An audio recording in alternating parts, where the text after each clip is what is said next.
Hello friends, MM classes में आपका स्वागत है। तो हम लोग पढ़ चुके हैं पीरियोडिक टेबल का पार्ट 1।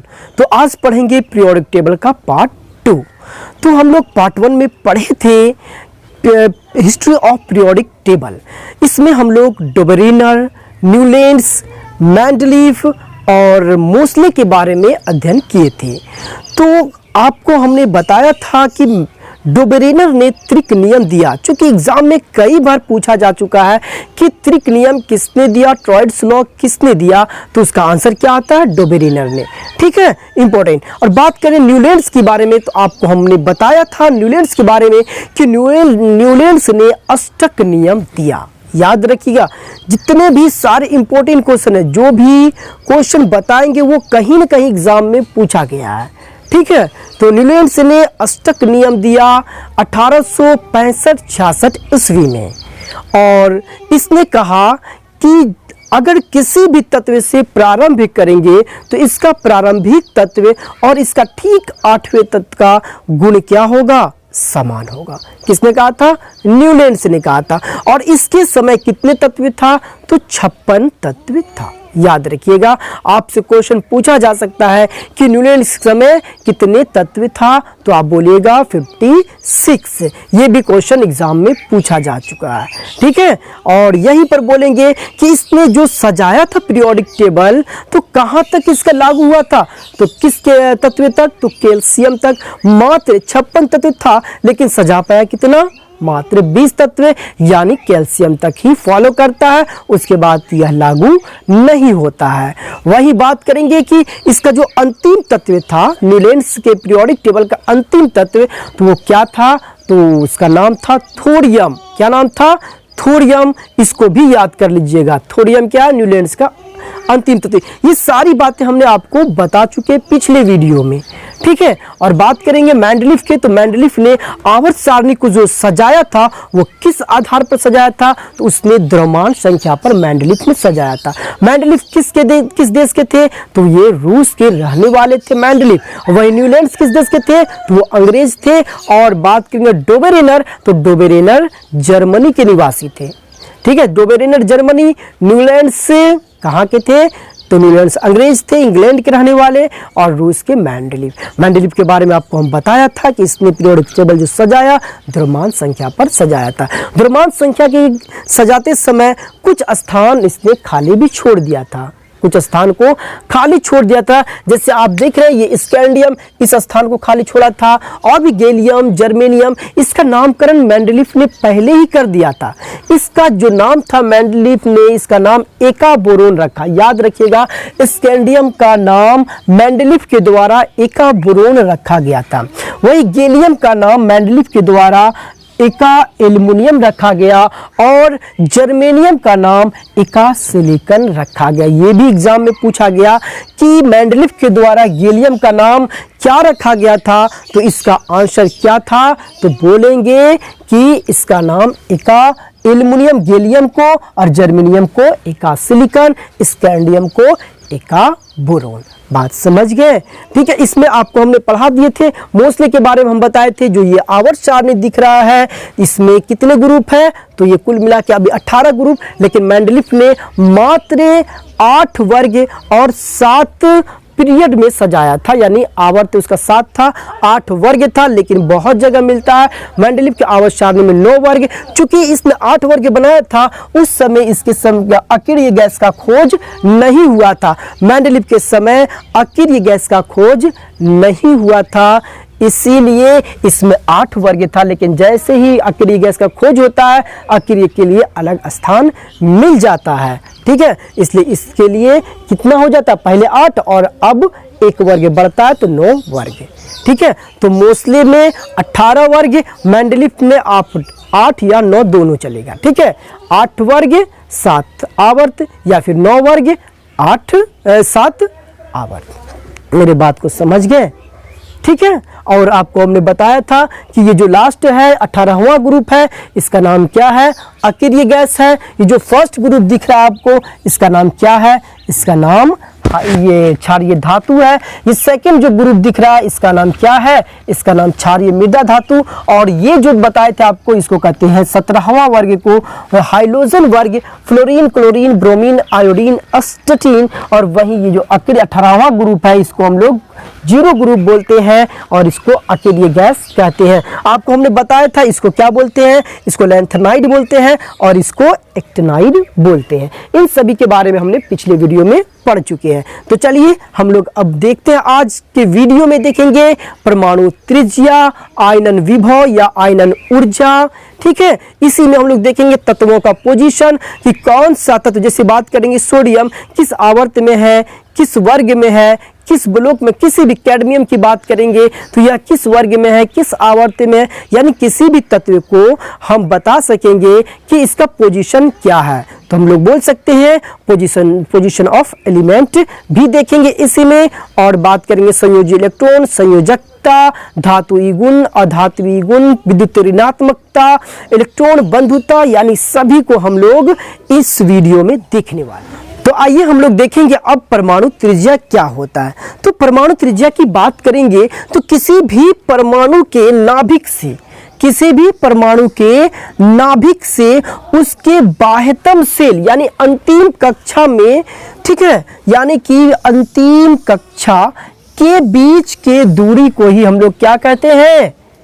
परमाणु त्रिज्या। मान लेते हैं ये नाभिक हुआ और इसका अंतिम कक्षा यहाँ पर हुआ, इसके बीच के जो डिस्टेंस होगा इसी को हम लोग क्या कहेंगे? परमाणु त्रिज्या कहेंगे। उम्मीद करते समझ गए किसको कहते परमाणु त्रिज्या, कि नाभिक से लेकर बाह्यतम सेल तक के बीच के दूरी को ही हम लोग परमाणु त्रिज्या कहते हैं। वही बात करेंगे कि क्वेश्चन पूछता है कि परमाणु त्रिज्या में अगर हम वर्ग में ऊपर से नीचे आएंगे तो परमाणु त्रिज्या पर क्या प्रभाव पड़ेगा। अगर हम आवर्त में बाएं से दाएं जाएंगे तो परमाणु त्रिज्या पर क्या प्रभाव पड़ेगा। तो बहुत आसान है, आइए हम इनको समझते हैं। अब बात करते हैं हम लोग वर्ग की। तो दो एक तत्व क्या लेते हैं, एक तत्व लेते हैं सोडियम और दूसरा लेते हैं पोटेशियम। सोडियम, एक ही वर्ग की बात करें सोडियम में यहाँ पर देखिए 11 एलिमेंट है और यहाँ पर पोटेशियम की बात करेंगे तो इसमें कितना है? 19 है। हम बात करेंगे कि किसका परमाणु त्रिज्या ज़्यादा बड़ा होगा, परमाणु त्रिज्या किसका बड़ा होगा। तो सोडियम में कैसे होगा? सोडियम में ये नाभिक होगा, उसके बाद क्या होगा? फिर 2 इलेक्ट्रॉन होगा, फिर कितना होगा? 8 इलेक्ट्रॉन होगा। फिर बात करेंगे कितना इलेक्ट्रॉन होगा? फिर कितना? 8 2 10 और 1 11, यानी कि इसमें कितना? यहाँ से यहाँ तक 3 कक्षक बना, इतना दूरी हुआ। वही बात करेंगे पोटेशियम की तो इसमें भी एक नाभिक होगा, इसमें भी पहला कक्षा होगा, फिर दूसरा कक्षा होगा, फिर तीसरा कक्षा होगा, यानी यहाँ पर कितना होगा? 2 इलेक्ट्रॉन, फिर यहाँ पर 8 इलेक्ट्रॉन, फिर यहाँ पर कितना? 19, यहाँ भी 8 इलेक्ट्रॉन, तब लास्ट में कितना? 1 इलेक्ट्रॉन। अब बताइए इसमें तो कितना कक्षा? मात्र इसमें 3 गो हुआ और जबकि इसमें कितना हो गया? 4। तो यानी कि इसका तो दूरी बढ़ेगा, ये दूरी बढ़ेगा कि नहीं? आप देख रहे हैं, और ये दूरी थोड़ा कम होगा क्योंकि इसमें 3 ही सेल है और इसमें 4 सेल हो गया, इसमें 4 सेल हो गया। इसलिए क्या होगा? पोटेशियम का परमाणु त्रिज्या बढ़ जाएगा, क्योंकि परमाणु त्रिज्या किसको कहते हैं? नाभिक से लेकर बाह्यतम सेल के बीच के दूरी को ही हम लोग क्या कहते हैं? परमाणु त्रिज्या कहते हैं। समझ गए होंगे। अब बात करते हैं, अगर ऊपर से नीचे आ रहे तो क्या हो रहा है? सोडियम का छोटा हुआ लेकिन पोटेशियम का थोड़ा बढ़ गया। अगर रुबिडियम की बात करेंगे उससे ज्यादा बढ़ जाएगा, है ना। रुबिडियम का क्या होगा? और ये सॉरी एस है यहाँ पर, एस। तो जैसे जैसे बढ़ेंगे, फ्रांसियम की बात करेंगे क्या हो जाएगा? फ्रांसियम का और बढ़ते चला जाएगा। ठीक है, तो यानी कि इस तरह क्या हो रहा है? बढ़ रहा है।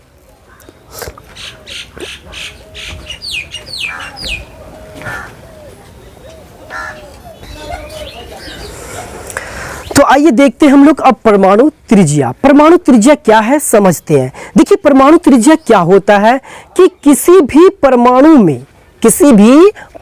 में नाभिक से लेकर कहां? उसके बाह्यतम शेल के बीच के दूरी को ही परमाणु त्रिज्या कहते हैं। मेरे बात को समझ रहे? परमाणु त्रिज्या किसको कहते हैं? ये नाभिक हुआ, यहां से लेके इसमें जितना भी सेल होगा, इसका जो बाह्यतम सेल होगा, इसमें जो बाह्यतम सेल होगा, मान लेते हैं ये बाह्यतम सेल है और ये नाभिक है, इसके बीच के दूरी को ही हम लोग परमाणु त्रिज्या कहते हैं। बात समझ में आ गया? किसको कहेंगे कि लिख सकते हैं आप नाभिक के केंद्र से, है ना, बाह्यतम सेल, बाह्य सेल के बीच के दूरी को परमाणु त्रिज्या कहते हैं, परमाणु त्रिज्या कहते हैं। मेरी बात को समझ गए ना? यानी किसी भी परमाणु के नाभिक के केंद्र से बाह्य शेल के बीच की दूरी को परमाणु त्रिज्या कहते हैं। आप इस तरह डिफिनेशन भी लिख सकते हैं, ठीक है। लेकिन आपका तो ऑब्जेक्टिव आता है, यहाँ डिफिनेशन से मतलब नहीं, हमको समझना है क्वेश्चन क्या पूछा जा रहा है। तो क्या पूछेगा कि किसी भी वर्ग में ऊपर से नीचे आने पर परमाणु त्रिज्या पर क्या प्रभाव पड़ेगा, और पूछेगा आवर्त में बाएं से दाएं जाने पर परमाणु त्रिज्या पर क्या प्रभाव पड़ेगा। तो बात करते हैं हम लोग कि ऊपर से नीचे आने पर परमाणु त्रिज्या बढ़ेगा। क्यों बढ़ेगा? तो इसको समझिए। देखिए क्यों बढ़ता है, इसका भी रीजन है। मान लेते हैं क्या चीज, पोटेशियम लिए, तो पोटेशियम और एक सोडियम लेते हैं। क्या है? एक सोडियम और दूसरा है पोटेशियम। इसमें क्या है? 11 है, इसमें कितना है? 19 है। अगर बात करें इसको सजाए तो पहले इसका क्या होगा? एक नाभिक होगा, इसमें फिर क्या होगा? इसका शेल होगा, कितना? इसमें 2 होगा, फिर 8 होगा, फिर एक और आ जाएगा, कितना? 1। यानी इसमें कुल मिला के कितना? 3 सेल बना तो इतना दूरी होगा। और पोटेशियम में 4 सेल बनेगा, तो बताओ इसका बीच की दूरी ज्यादा बढ़ेगा कि नहीं? केंद्र इसमें तो 4 सेल बन रहा है, एक नाभिक होगा, फिर एक और, यानी इस तरह 2 है ना, फिर 8 है ना, पहले 2 इसमें, फिर 8, फिर कितना? फिर 8, देखो 18 हो गया, 18 और 19 ठो है तो एक और आ जाएगा 1, यानी कि इसका दूरी ज्यादा हो जाएगा। इसमें 4 सेल हो गया। यानी जैसे जैसे नीचे बढ़ेंगे तो सेलों की संख्या भी बढ़ते चला जाएगा। जैसे संख्या बढ़ेगा तो परमाणु त्रिज्या भी बढ़ेगा। इसलिए किसी भी वर्ग में ऊपर से नीचे आने पर परमाणु त्रिज्या बढ़ता है। क्यों बढ़ता है?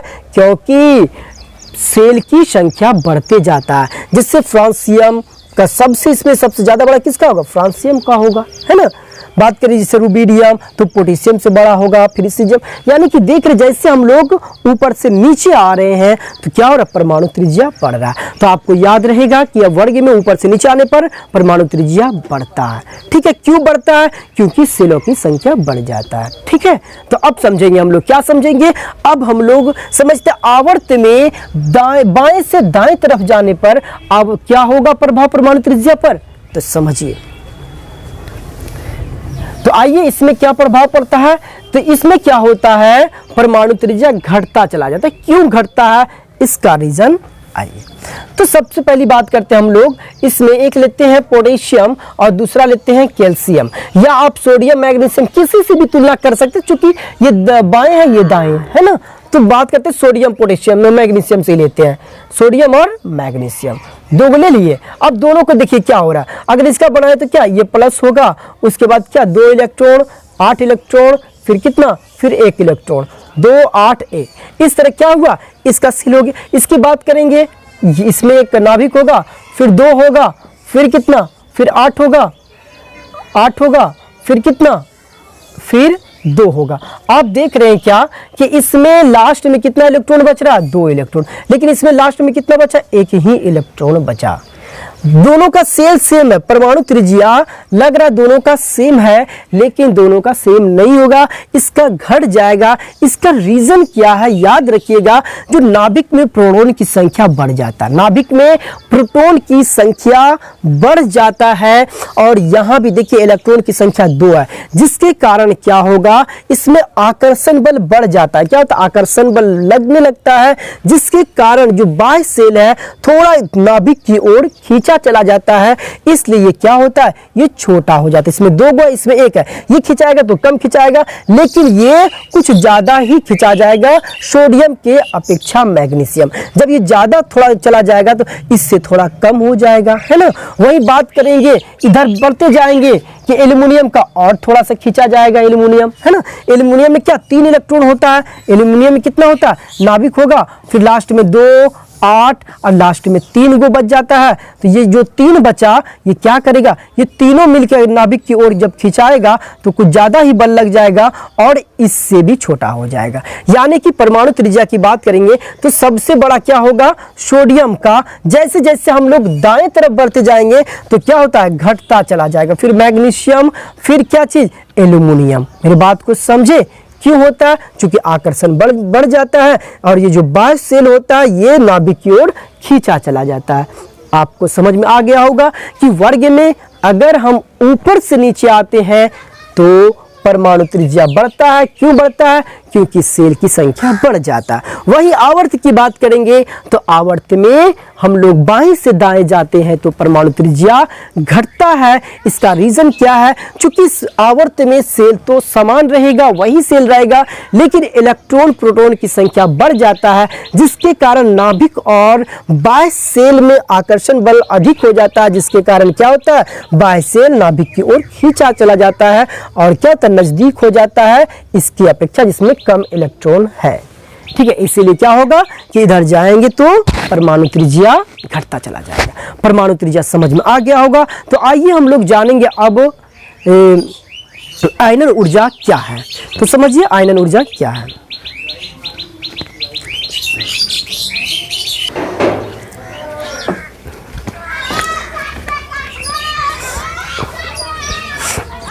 तो चलिए अब हम लोग देखेंगे आयनन ऊर्जा क्या है। तो बात करते हैं आयनन ऊर्जा, आयनन विभव की। तो आयनन ऊर्जा बोलिए या फिर आयनन विभव, दोनों सेम ही है। ठीक है, तो बात करते हैं आयनन ऊर्जा किसे कहते हैं। तो इसको समझिए कि किसी भी तत्व के बाह्यतम सेल से एक इलेक्ट्रॉन निकालने में जो ऊर्जा लगता है उसे हम आयनन ऊर्जा कहते हैं। कहने का मतलब है, मान लेते हैं कोई ये एक्स तत्व है, एलिमेंट है, इसमें से एक इलेक्ट्रॉन हमको निकालना है। कितना, एक इलेक्ट्रॉन निकालेंगे तो जितना भी इसमें ऊर्जा लगेगा, निकालने में जो भी ऊर्जा लगेगा, ऊर्जा का आवश्यक होगा, उसी को हम लोग क्या कहेंगे, आवश्यक होगा, उसी को हम लोग कहेंगे आयनन ऊर्जा। कोई दिक्कत? अच्छा, एक इलेक्ट्रॉन खोएगा तो ये क्या हो जाएगा, एक्स पर 1 प्लस हो जाएगा, है ना। और ये एक एक करके, एक बार में 2 इलेक्ट्रॉन नहीं खोता है, एक एक करके इलेक्ट्रॉन खोएगा, याद रखिएगा। ठीक है, तो इसमें जितना ऊर्जा लगेगा उसी को क्या कहते हैं हम लोग, आयनन ऊर्जा। इसी ऊर्जा का नाम क्या है, आयनन ऊर्जा। मेरे बात को समझ रहे हैं, कहीं आयनन विभव भी मिलेगा, कहीं आयनन ऊर्जा, दोनों सेम है। आयनन ऊर्जा समझ गए कि किसी भी तत्व के अंतिम कक्षा में से एक इलेक्ट्रॉन निकालने में जो ऊर्जा लगता है उसे हम लोग आयनन ऊर्जा कहते हैं। बात करते हैं अगर इसमें से एक इलेक्ट्रॉन निकाल ले, जैसे कि पहले इलेक्ट्रॉन निकाले हम लोग, एक इलेक्ट्रॉन निकाले तो क्या हो जाएगा, इस पर 1 प्लस आएगा। फिर क्या किए, एक और इसका नाम क्या रख दी, जो ऊर्जा निकला इसमें E1 ऊर्जा हुआ। कितना हुआ, E1 हुआ। दूसरा बात करेंगे, फिर एक और एक इलेक्ट्रॉन निकालेंगे तो क्या हो जाएगा, x पर 1 प्लस है, लेकिन यहाँ पर क्या हो जाएगा, 2 प्लस हो जाएगा। इसमें क्या हुआ, E2 हो गया, यानी कि दूसरा ऊर्जा हो गया। वही बात करेंगे, तीसरी की बात करेंगे तो तीसरा में क्या हो जाएगा, एक और इलेक्ट्रॉन निकालेंगे तो x पर कितना, 3 प्लस हो जाएगा, है ना। और इसमें भी ऊर्जा जो आया आयनन ऊर्जा कितना, E3। अब बात करेंगे सबसे ज्यादा किसमें ज्यादा ऊर्जा है, यानी कि कहने का मतलब है आयनन ऊर्जा कि E1 ज्यादा है या E3 या E1। तो बता दे सबसे ज्यादा ऊर्जा किसमें आता है, E3 में आयनन ऊर्जा ज्यादा होगा, उसके बाद E2 में, फिर E1 में। ठीक है, तो कहने का मतलब समझ गए होंगे, E1, E2, E3 आप एक एक इलेक्ट्रॉन करके निकाल सकते हैं। बात करते हैं हम लोग कि किसी भी तत्व में आयनन ऊर्जा, समझ गए ना। आप समझते हैं हम लोग क्या चीज, कि किसी भी तत्व में अगर हम किसी भी वर्ग में ऊपर से नीचे आने पर आयनन ऊर्जा में क्या प्रभाव पड़ेगा, या फिर वही चीज कि आवर्त में बाएं से दाएं जाने पर आयनन ऊर्जा में क्या प्रभाव पड़ेगा। तो आइए इसको भी समझते हैं हम लोग। कितना आसान तरीका से समझेंगे कि अगर हम वर्ग में ऊपर से नीचे आएंगे तो आयनन ऊर्जा बढ़ेगा या घटेगा। तो आइए समझते हैं। तो सबसे बड़ी बात है कि वर्ग में अगर हम लोग ऊपर से नीचे आएंगे तो आयनन ऊर्जा क्या होगा, घटेगा। इसका रीजन क्या है कि नाभिक और जो बाह्यतम सेल है वो संख्या बढ़ जाएगा, मतलब दूरी बढ़ जाएगा। जैसे सोडियम की बात करेंगे, सोडियम में 3 ही सेल होता है, जबकि पोटेशियम में 4 सेल हो जाएगा। तो इसका नाभिक का जो होगा क्या होगा, दूरी बढ़ जाएगा। और जैसे दूरी बढ़ेगा इसके बीच आकर्षण बल जो होगा वो कमजोर हो जाएगा। इसके बीच दूरी बढ़ेगा तो आकर्षण बल क्या होगा, कमजोर हो जाएगा। और इसमें से संयोजी इलेक्ट्रॉन में से एक इलेक्ट्रॉन निकालना बहुत आसान हो जाएगा। क्या हो जाएगा, इसमें से एक इलेक्ट्रॉन निकालना बहुत आसान हो जाएगा। इसलिए अगर वर्ग में ऊपर से नीचे आएंगे तो आयनन ऊर्जा घटता है। मेरी बात को समझ गए। क्या होता है, क्योंकि सेल की संख्या बढ़ते जाता है और जैसे सेल की संख्या बढ़ेगा तो क्या हो जाएगा, डिस्टेंस बढ़ जाएगा। नाभिक और संयोजी इलेक्ट्रॉन के बीच की दूरी जैसे बढ़ेगा तो क्या हो जाएगा, इसका डिस्टेंस बढ़ा रहेगा। पता चला आकर्षण बल कमजोर हो जाएगा, है ना। इसीलिए क्या होता है, इसका कोई भी इसमें से जो इलेक्ट्रॉन निकालना है वो बहुत आसानी से निकल जाएगा। तो आयनन ऊर्जा कम लगेगा तो वो कमजोर होगा। ठीक है, वही बात करेंगे आवर्त की बात। यानी याद रखिएगा कि परमाणु त्रिज्या जिसका जितना कम होगा आयनन ऊर्जा बढ़ेगा। परमाणु त्रिज्या कम होगा तो आयनन ऊर्जा बढ़ेगा। क्यों, इसका रीजन क्या है, नजदीक रहेगा नाभिक से कोई भी सेल तो क्या होगा, उसमें ज्यादा आकर्षण बल रहेगा, ज्यादा मजबूत रहेगा। तो इसमें से इलेक्ट्रॉन जो निकालने में थोड़ा ज्यादा ऊर्जा लगेगा, और जब ज्यादा ऊर्जा लगेगा तो इसी को कहते हैं आयनन ऊर्जा, है ना। इलेक्ट्रॉन निकालने में जो ऊर्जा लगता है उसको आयनन ऊर्जा कहते हैं। और जब नजदीक रहेगा, परमाणु त्रिज्या कम रहेगा तो आयनन ऊर्जा भी ज्यादा लगेगा। मेरे बात को समझ रहे हैं ना, आयनन ऊर्जा। इसीलिए इसमें भी अगर बोलेंगे आवर्त में बाएं से दाएं की ओर जाएंगे तो आयनन ऊर्जा क्या हो जाएगा, बढ़ जाएगा। क्यों, क्योंकि परमाणु त्रिज्या घट जाएगा। और जैसे परमाणु त्रिज्या घटेगा तो क्या होगा, इसमें से ज्यादा शक्ति लगाना पड़ेगा, ज्यादा ऊर्जा लगाना पड़ेगा। ठीक है, मेरे बात को समझ गए। तो चलिए अब हम लोग देखेंगे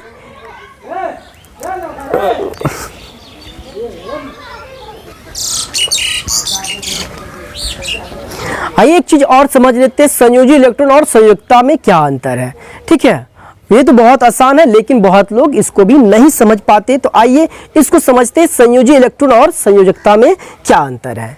तो बात करते हैं हम लोग, संयोजी इलेक्ट्रॉन जो होता है किसी भी तत्व के अंतिम कक्षा में उपस्थित इलेक्ट्रॉन को ही संयोजी इलेक्ट्रॉन कहते हैं। जैसे बात करेंगे हम लोग सोडियम की, तो सोडियम के में अंतिम कक्षा में कितना इलेक्ट्रॉन होता है, एक इलेक्ट्रॉन होता है। यानी पहले 2 नाभिक हुआ, उसके बाद 2 इलेक्ट्रॉन, फिर 8 इलेक्ट्रॉन और लास्ट में 1 इलेक्ट्रॉन है। तो हम बोलेंगे सोडियम में कितना संयोजी इलेक्ट्रॉन है, तो 1 इसका क्या हो जाएगा, संयोजी इलेक्ट्रॉन हो जाएगा। कितना हो जाएगा संयोजी इलेक्ट्रॉन, संयोजी इलेक्ट्रॉन 1 हो जाएगा। वही बात करेंगे क्लोरीन का, तो क्लोरीन में कितना होता है, चूंकि इसका 11 इसका 17 है ना, इसमें कितना, पहले नाभिक उसके बाद कितना 2 इलेक्ट्रॉन।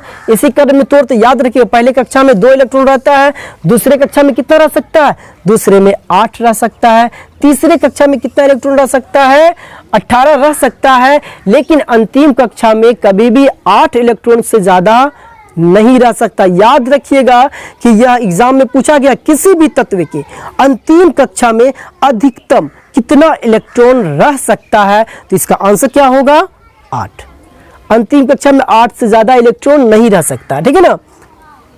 तो यहां पर तो क्लोरीन है, कितना हो गया देखो, 2 8 10 और कितना बचा 7, तो 7 तो रह सकता है। तो ये जो लास्ट में आया 7 इलेक्ट्रॉन, यही क्या है इसका है क्या चीज हम लोग बोल सकते हैं, इसी को संयोजी इलेक्ट्रॉन। तो बोलेगा क्लोरीन का संयोजी इलेक्ट्रॉन कितना है, तो हम लोग बोलेंगे कितना, 7। संयोजी इलेक्ट्रॉन कितना होगा, 7।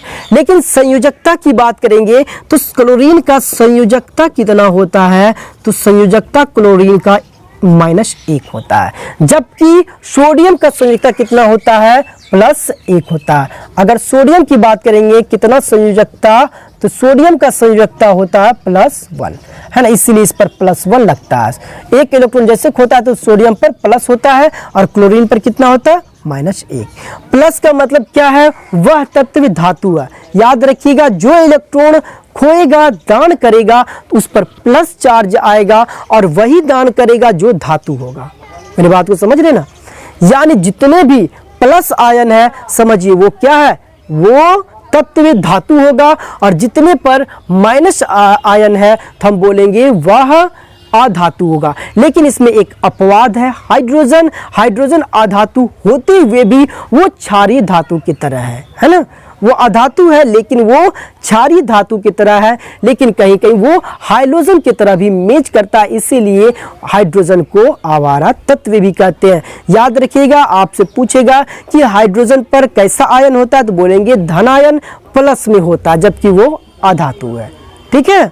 लेकिन प्लस आयन किस पर होता है, धातु पर। मेरी बात को समझ रहे, तो सोडियम क्या है, प्लस है, इस पर माइनस। हम बोलेंगे ये माइनस क्यों आया, आपसे क्वेश्चन पूछेगा -1 यहाँ पर क्यों है, यहाँ पर +1 क्या है, तो रीजन क्या है, किसी भी तत्व चाहता है क्या वो अक्रिय गैस की तरह बन जाए, उसका अंतिम कक्षा में 8 इलेक्ट्रॉन पुर जाए, जैसे भी पूरे 8 इलेक्ट्रॉन वो पुराना चाहता है। तो याद रखिएगा, अगर ये 1 इलेक्ट्रॉन दान कर देगा तो 8 इलेक्ट्रॉन बचेगा कि नहीं अंतिम कक्षा में, इसीलिए सोडियम क्या करता है, 1 इलेक्ट्रॉन दान कर देता है और इस पर प्लस चार्ज आ जाता है, ठीक है, और अष्टक भी पूरा हो जाता है, तो दान करेगा। वही क्या होता है, क्लोरीन जो होता है वो 1 इलेक्ट्रॉन किसी से एक्सेप्ट कर लेता है, किसी से ले लेता है, तो 7 से कितना हो जाता है, 8 इलेक्ट्रॉन हो जाता है ना, तो अष्टक पूरा हो गया लिया तो। लेकिन इस पर जो लेता है उसी को क्या कहते हैं, माइनस, यानी उस पर कैसा आयन हुआ, माइनस आयन हुआ। तो प्लस आयन अगर किसी भी तत्व के अंतिम कक्षा में 1 है, 2 है, 3 है, तो इस पर हमेशा क्या होगा, ये दान ही करेगा और ये धन आयन होगा। इसका मतलब क्या है, किसी भी तत्व के अंतिम कक्षा में अगर ये सारा इलेक्ट्रॉन है, अगर ये सारा इलेक्ट्रॉन है 1 2 3, तो हम बोलेंगे ये कैसा तत्व है, ये तत्व धातु होगा। कैसा तत्व होगा, तो ये तत्व धातु होगा। मेरे बात को समझ रहे हैं, अगर 1 2 3 है तो हम बोलेंगे ये तत्व धातु है, अन्यथा अधातु होगा इसके अलावा, ठीक है। मेरे बात को समझ रहे हैं ना, धातु क्या है, तो संयोजी इलेक्ट्रॉन और संयुक्तता में यही अंतर है। संयोजी इलेक्ट्रॉन अंतिम कक्षा में जो इलेक्ट्रॉन उपस्थित होता है उसको संयोजी इलेक्ट्रॉन कहते हैं, और संयुक्तता अष्टक पूरा करने के लिए, यानी 8 इलेक्ट्रॉन पूरा करने के लिए जितने इलेक्ट्रॉन का ग्रहण करता है या फिर दान करता है उसी को संयोजकता कहते हैं। जैसे क्लोरीन 1 इलेक्ट्रॉन लिया तो इस पर -1 आया, तो ये संयोजकता हो गया इसका -1, जबकि सोडियम का +1 आया, चूंकि यह एक दान किया, ठीक है, यह क्या किया, एक दान किया, तो इसलिए क्या हुआ, +1 आयन आया। मेरे बात को समझ गए ना, तो ये संयोजी इलेक्ट्रॉन और संयोजकता में अंतर है। अब हम लोग देखेंगे पोजीशन, नहीं पहले देख लेते हैं हम लोग, चलिए अब हम लोग क्या देखते हैं कि पोजीशन ऑफ एलिमेंट। चलिए नहीं, इससे पहले हम लोग को क्या देखना है, धातु और अधातु। चलिए धातु और अधातु का कुछ गुण देखते हैं, उसके बाद हम लोग पोजीशन ऑफ एलिमेंट भी देखेंगे। तत्वों का स्थिति, कौन सा तत्व कहाँ है, किस जगह है, बहुत आसान तरीका से उसका पीरियड, ग्रुप, ब्लॉक आसानी से निकाल सकते हैं। तो आइए हम लोग समझते हैं पहले, तो चलिए ठीक है, देखते हैं हम लोग अब कि धातु और अधातु के। आपको हमने बताया धातु क्या होता है, धातु विद्युत का धनात्मक होता है, धातु में धातुई चमक होता है ना, धातु में क्या होगा, करंट पास हो सकता है। अभी हम बताए थे अंतिम कक्षा में कितना रह सकता है धातु के लिए, तो धातु के लिए अंतिम कक्षा में 1 2 3 इलेक्ट्रॉन है तो वो धातु कहलाएगा। जैसे बात करेंगे सोडियम, मैग्नीशियम, एल्यूमिनियम, पोटेशियम, ये सारा क्या है, ये सभी धातु है। आप देखिएगा इसका 1 अंतिम में, इसका 2, इसका 3, ये सभी क्या है, अंतिम कक्षा में उपस्थित इलेक्ट्रॉन है। आप जैसे कि बात करें मैग्नीशियम का, तो मैग्नीशियम का 12 होता है, तो तोड़ के देखिए, पहले नाभिक हुआ, फिर 2 इलेक्ट्रॉन, फिर 8 इलेक्ट्रॉन, 8 2 10, अब कितना बचा 2, तो हम बोल सकते हैं लास्ट में 2 आया, संयोजन इलेक्ट्रॉन कितना है 2 है, तो ये क्या है धातु है, ये क्या है धातु है। ठीक है, तो आपसे क्वेश्चन पूछेगा इसके अलावा क्या होगा, इसका विपरीत अगर अलग आया तो वो अधातु होगा, वो क्या होगा अधातु होगा। लेकिन आपसे क्वेश्चन कैसे पूछा जाएगा, कहेगा वर्ग में ऊपर से नीचे आने पर धातुई गुण क्या होता है, बढ़ता है या फिर घटता है। तो ध्यान रहे, अगर हम वर्ग में ऊपर से नीचे आएंगे तो धातुई गुण बढ़ेगा। अगर आपसे पूछेगा लिथियम में ज्यादा धातुई गुण है या फ्रांसियम में, तो आंसर क्या होगा, फ्रांसियम में धातुई गुण ज्यादा है। याद रखिएगा, ऊपर से नीचे आने पर क्या होगा, धातुई गुण बढ़ता है, तो अधातुई गुण क्या होगा, घटेगा। तो क्या होगा, वर्ग में ऊपर से नीचे जाने पर क्या होगा, धातुई गुण बढ़ेगा, धातुई गुण बढ़ेगा। कोई दिक्कत, धातुई गुण क्या होगा, बढ़ेगा जब हम ऊपर से नीचे आते हैं। तो वही बात करेंगे आवर्त के बारे में। तो आवर्त में क्या होगा, आवर्त में बाएं से दाएं की ओर जाएंगे, बाएं से दाएं की ओर, ये आवर्त है, आवर्त, ठीक है ना। बाएं से दाएं की ओर जाने पर क्या होगा, धातुई गुण घटेगा, धातुई गुण घटेगा। ठीक है, क्यों घटेगा, इधर जितना भी बाएं तरफ है ये क्या होगा, धातु, और उधर क्या, दाएं तरफ अधातु। बात करते हैं कि जैसे नाइट्रोजन, नाइट्रोजन क्या है, नाइट्रोजन एक अधातु है, लेकिन जैसे जैसे नीचे आ रहे हैं वर्ग में, लास्ट में विस्मत क्या हो जाता है, धातु हो जाता है। आप देख रहे हैं ऊपर प्योर अधातु, लेकिन नीचे क्या हो जाता है, धातु हो जाता है। समझ रहे हैं ना कि वर्ग में नीचे से ऊपर से नीचे आएंगे तो धातुई गुण बढ़ता चला जा रहा है, जबकि इधर से इधर जा रहे हैं हम लोग, यानी बाएं से दाएं की ओर, तो धातुई गुण घट रहा है। दिक्कत बहुत, चलिए तो बहुत अच्छा। अब हम लोग देखेंगे पोजीशन ऑफ एलिमेंट, एलिमेंट का स्थिति। तो आइए समझते हैं उसके बारे में भी, किसी भी तत्व का जैसे कि बात करते हैं हम लोग। तो आइए समझते हैं हम लोग कि जैसे लोहा की बात करेंगे कि लोहा किस वर्ग में है, किस पीरियड में है ना। तो किसी भी क्वेश्चन पूछे किस ब्लॉक में है, सोडियम किस ब्लॉक में है, किस वर्ग में, कुछ भी पूछ सकता है आपसे। तो चलिए हम बात करते पहले कि एल्युमिनियम के बारे में, कि एल्युमिनियम जो है किस वर्ग में, इसका कितना होता है, 13 होता है एल्युमिनियम। आपसे 88, 89, 90, 92, 93 जितना भी परमाणु संख्या इसके बारे में पूछा जा सकता है कि पारा का कितना होगा, सोना जो है किस वर्ग में रखा गया है, किस आवर्त में है, किस ब्लॉक में है, आप सारे को बताइएगा, वो भी बहुत आसान तरीका से। तो समझते हैं कैसे सॉल्व करेंगे। जैसे बात करेंगे एल्युमिनियम की, क्या चीज की, एल्युमिनियम की। एल्युमिनियम का हमने क्या के तोड़ते हैं कैसे, 2, 8 और लास्ट में कितना 1। तो बात है कि यहाँ पर 3 ना, 8 2 10 और लास्ट में कितना बचा, 3 बचा। ये क्या, इसको जो गिनती करते 1 2 3, इसको कहते हैं के सेल, इसको कहते हैं एल, इसको एम। तो यानी कि इसमें क्या, पहला सेल, दूसरा सेल, तीसरा सेल। तो एल्युमिनियम में कितना सेल हुआ, कुल मिला के 3 सेल। तो याद रखिएगा एल्युमिनियम में अगर पूछेगा किस आवर्त में है, तो आवर्त निकल चुका है, कौन सा आवर्त, तीसरा आवर्त। कौन सा आवर्त, तो तीसरा आवर्त है एल्युमिनियम। वही आपसे पूछेगा कि एल्युमिनियम जो है किस वर्ग में है, तो आप वो भी निकाल सकते हैं। तो आप देखिए एल्युमिनियम यहाँ पर है, तो एल्युमिनियम निकालने के लिए देखिए यहाँ पे कितना 13 है, सॉरी लास्ट में कितना 3 है। तो हम लोग क्या करते हैं, 3 को हमने इसमें 10 जोड़ देंगे, क्या जोड़ेंगे, 10 जोड़ेंगे, तो क्या आ जाएगा 13। तो एल्युमिनियम का कितना आ जाएगा, 13 हो जाएगा। ठीक है,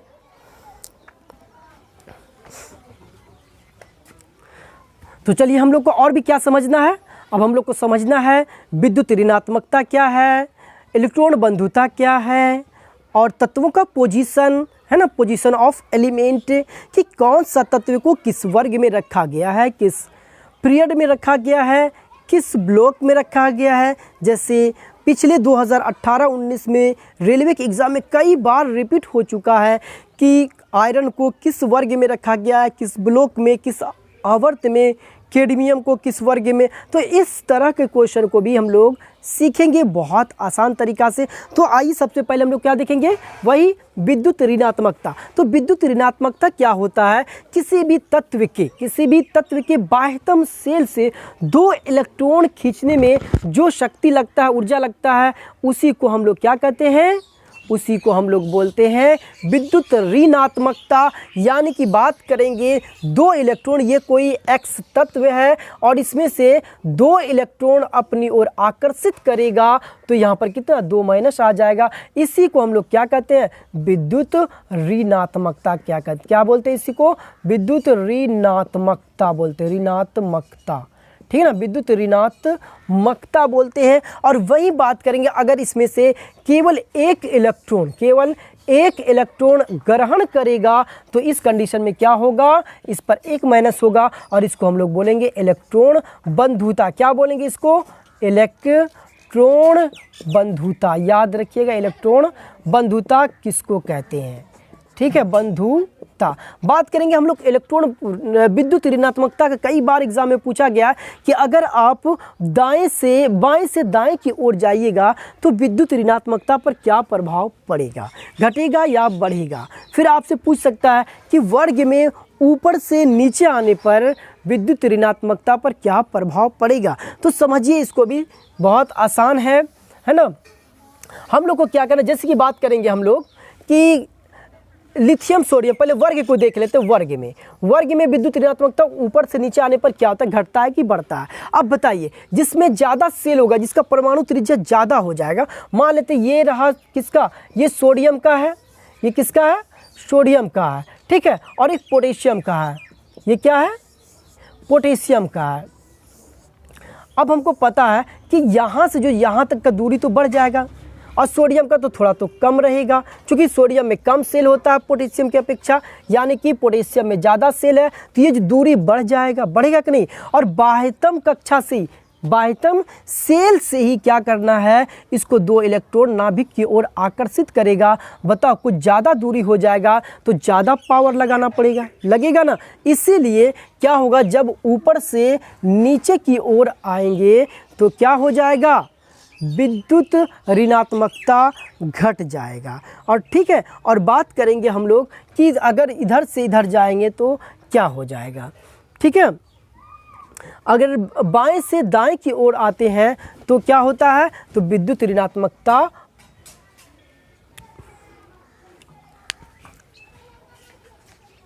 तो हम लोग अब देखते हैं क्या, तत्वों का पोजीशन देखते हैं, कौन सा तत्व का पोजीशन कहाँ है। तो आइए हम लोग समझते हैं पोजीशन ऑफ एलिमेंट। तो समझते हैं, सबसे पहले कैल्शियम की बात करेंगे कि कैल्शियम का पीरियोडिक टेबल में किस आवर्त में है, किस वर्ग में है, किस ब्लॉक में है। आपको एक मैजिक नंबर याद रखना है, इसी के माध्यम से आप किसी भी तत्व का पोजीशन बता सकते हैं। तो क्या है वो मैजिक नंबर, याद रखिएगा, 2, 8, 8, 18, 18, 32, 32, इस तरह करके इतना ही काफ़ी है। इतना में आपका सारा निकल जाएगा, किसी भी तत्व को आप पोजीशन बता सकते हैं, ठीक है। तो आइए सबसे पहले कैल्शियम की बात करेंगे, तो कैसे तोड़ेंगे, 2, 8, 8, बताओ कितना हुआ, 18, लेकिन कैल्शियम में कितना होता है परमाणु संख्या, इसका 20 होता है। तो 20 हुआ तो कितना, देखो 18 हुआ तो कितना चाहिए लास्ट में, 2।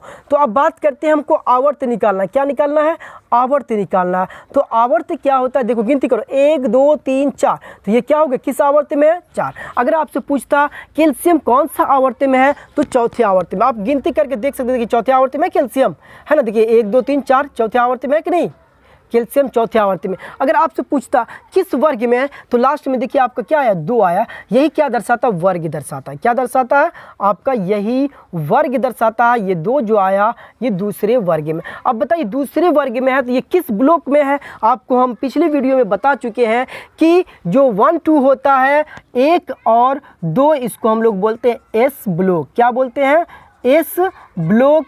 फिर अगर 3 से लेके 12 तक के डी ब्लॉक कहते हैं इसको। और फिर कितना, 13 से लेके 18 तक को हम लोग क्या बोलते हैं, 13 से 18 तक के हम लोग पी ब्लॉक बोलते हैं।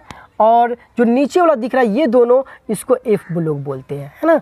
1 2 को एस ब्लॉक, 3 से लेके 12 तक को डी ब्लॉक, और ये जो इधर दिख रहा है इसको हम लोग बोलते हैं पी ब्लॉक 13 से 18 तक, और ये दो जो है इसको बोलते हैं एस ब्लॉक, है ना। और नीचे एफ ब्लॉक। अब बताओ दूसरे में है तो दूसरा क्या है, एस है, तो हम ब्लॉक बोल सकते हैं कि जो कैल्शियम है किस ब्लॉक में है, तो ये दूसरे एस ब्लॉक में है। किस ब्लॉक में है, कैल्शियम इस ब्लॉक में है, ठीक है। और भी देखते हैं, बात करते हैं किसी भी पोजीशन का, जैसे कैडमियम की बात करते हैं। कैडमियम यहाँ पर दिख रहा है, ठीक है। कैडमियम का कितना होता है, 48 होता है। तो चलिए हम लोग 48 को भी तोड़ के देख लेते हैं। कितना है कैडमियम, कैडमियम है 48। आपको याद रहना चाहिए कि 48 कैसे तोड़ेंगे, 2 8 8 18, ठीक, कितना हुआ देख लीजिए, 18 18 36, 36 तो 12 बचा। तो ये जो 12 है तो ये क्या आया, 12वां वर्ग आया। अगर आपसे आवर्त पूछेगा किस आवर्त में भाई, तो क्या बोलोगे, आवर्त हो जाएगा 1 2 3 4 5, तो ये 5वां आवर्त। और वर्ग की बात करेंगे कौन सा वर्ग हो जाएगा, तो ये वर्ग कौन सा हो जाएगा, तो लास्ट में 12 है तो हम लोग बोल सकते हैं 12वां वर्ग में। आप देखिए 12वां वर्ग में कैडमियम है ना, कैडमियम, और देखिए 5वां में आ रहा है कि नहीं, 5वां आवर्त में। आप इस माध्यम से किसी भी तत्व का पोजीशन बता सकते हैं, लेकिन इसमें 2 बातें एक्स्ट्रा है जो जानना बहुत ज़रूरी है, नहीं तो आप गलती भी कर सकते हैं। जैसे यहाँ पर देखिए 10 इलेक्ट्रॉन क्या है, खाली है, यहाँ से यहाँ तक, सॉरी 10 तत्व है, 10 तत्व का स्थान खाली है। यहाँ पर जो आप जानते हैं यही का जो 6 का तत्व है यहाँ पर है ना। ये जो लेंथेनाइड ग्रुप है इसको लेंथेनाइड कहते हैं, आपको पहले वीडियो में बता दिए कि इस पार्ट को लेंथेनाइड कहते हैं और इसको एक्टिनाइड कहते हैं। क्या कहते हैं, एक्टिनाइड। तो ये कौन सा ग्रुप का है, तो सॉरी ये कौन सा पीरियड का है, तो छठे पीरियड का है। और ये कौन सा है, 7वें पीरियड का है ना। मेरी बात को समझ रहे होंगे। तो वही बात करेंगे कि ये दोनों बात समझ लीजिए। आपसे कोई भी प्रश्न किसी भी तत्व का अगर पोजीशन पूछेगा तो आपसे गलती नहीं हो सकता है, ठीक है। तो आप कैडमियम, एक और तत्व देख लेते हैं लोहा का, उसके बाद उसको हम लोग समझते हैं।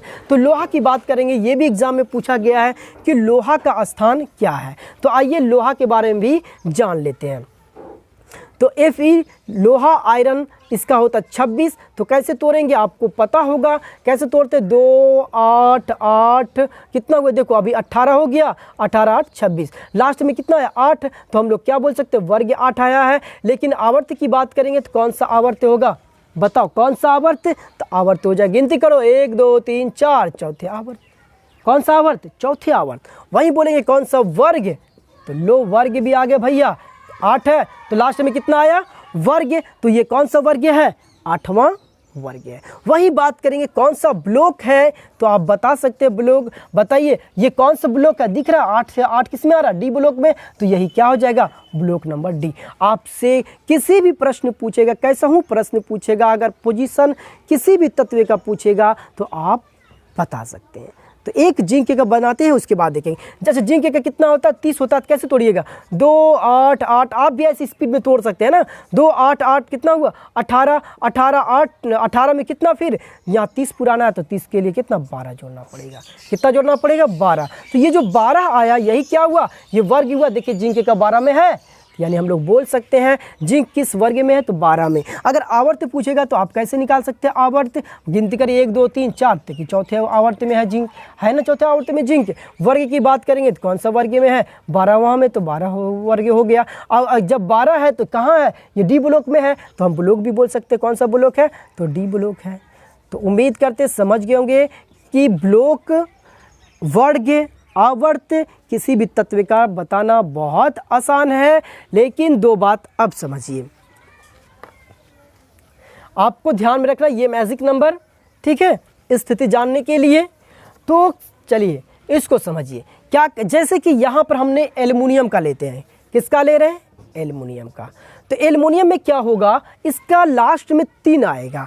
तो कैसे, देखिए यहाँ पर इसको 13 होता है ना, 13 होता है। तो हम लोग कैसे लिख सकते, 2 8 और 3, देखिए 8 2 10 3 13।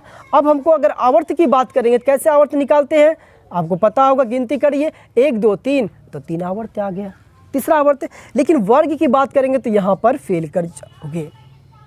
वर्ग फेल कर जाओ। कैसे? यहाँ पर 3 है तो अगर 3 लिखोगे तो क्या देखो तो एल्युमिनियम किस में 13 में है, 3 में है क्या? नहीं है। तो याद रखिएगा अगर एल्युमिनियम के बारे में पूछ रहा है तो यहाँ पर 10 एलिमेंट क्या है? खाली है। सॉरी 10 जो यहाँ पर है वर्ग खाली है, 10 वर्ग है नहीं ना, डायरेक्ट यहाँ पर है। इसलिए क्या करते हैं अगर ऐसा आ जाए तो 10 इसमें ऐड कर दीजिए और कितना 10 3 13 हो जाएगा। कोई दिक्कत? इसी तरह हम और भी जैसे कि फ्लोरीन हुआ, आर्गन हुआ, इस तरह है ना, यहाँ पर खाली वाला में देखते हैं नियॉन हुआ, किसी को भी निकाल सकते हैं। जैसे क्लोरीन की बात करें, क्लोरीन कितना है 17 पर है तो इसको तोड़ेंगे तो कितना हो जाएगा 2 8 7 17 हो गया। देखो तो हमको तो आवर्त पता चल गया कि जितना आया तो वो आवर्त 1 2 3 तो 3 आवर्त, 3 आवर्त हो गया। लेकिन वर्ग की बात करेंगे तो वर्ग में यहाँ पर क्या हो जाएगा 7 में है कि 17 में? देखो तो क्लोरीन तो 17 में, हाइड्रोजन है तो इसको कैसे लिखते हैं? इसमें 10 जोड़िए, आ जाएगा आपका कितना 17 आ जाएगा। कितना आ जाएगा 17। अगर 17 आ गया तो आपसे ब्लॉक पूछेगा तो क्या हो जाएगा 17 कौन सा ब्लॉक में है? पी ब्लॉक में है कि नहीं? 17 13 से 18 तक पी ब्लॉक होता है तो ब्लॉक भी आप बता सकते हैं पी ब्लॉक। समझ गए? अगर आपसे इनके बारे में पूछता, एक्टिनाइड के बारे में, लिंथेनाइड के बारे में, तो भी आप निकाल सकते हैं क्योंकि यहाँ पर जो होता है इसमें घटाना पड़ता है किसी भी तत्व को। चलिए हम लोग कैसे निकालते हैं इसको समझिए आप। जैसे हमने पारा का निकालते हैं, पारा का ये पारा के कितना होता है 80 होता है। पारा के कितना होता है एटॉमिक नंबर 80, Hg 80। अब हम तोड़ेंगे इस तरह, कैसे तोड़ेंगे 2 8 8 18 18 कितना हो देखो 18 18 36 36 18 54 32 जोड़ेंगे तो 86 हो जाएगा। तो कितना जोड़ना पड़ेगा 32 जोड़ेंगे तो 86 हो जाएगा। इसलिए हमको इसमें 32 ना जोड़ के कितना देखो 54 54 और 24 कितना होता है 54 24 80 होता है। 80 पुर गया। तो अगर बात करेंगे आवर्त, गिनती करिए आवर्त कितना हो जाएगा। आवर्त को तो आपको ऐसे कि 1 2 3 4 5 6 तो 6 आवर्त आप गिनती देखिए छठे आवर्ती में होगा Hg। देखिए छठा में Hg है, छठे आवर्ती में दिख रहा है, छठे आवर्ती में ना। और बात करेंगे वहीं वर्ग के निकालने के लिए बारे में। अब बताओ वर्ग टोटल कितना 18 है ही और आगे 24, आगे कितना 24। क्या संभव है? अगर आपसे 18 से ज़्यादा कभी भी आ जाए तो आप उसमें से 14 घटा दीजिए क्योंकि जो लैंथेनाइड और एक्टिनाइड होता है इसमें 14 तत्व ऐड है जो पीरियड 6 और 7 का है ना।